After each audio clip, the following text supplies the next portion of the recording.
Əkrəm İmamoğluna 2352 ilə qədər həbs cəzası istənilib.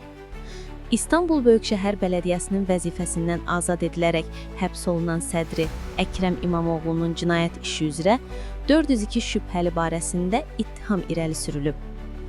Gözaltı reporta istinadən xəbər verir ki, İmamoğlu mənfəət məqsədli cinayət təşkilatına qarşı aparılan istintaq çərçivəsində 105-i həbsdə olan 402 şübhəli barəsində ittiham aktı hazırlanıb.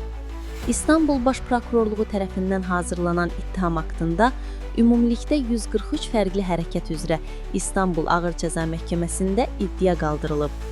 Barəsində iddia qaldırılan şübhəlilərdən 99-u təşkilat üzrü, bir nəfəri isə təşkilatın qurucusu və lideri Əkrəm İmamoğlu kimi göstərilib.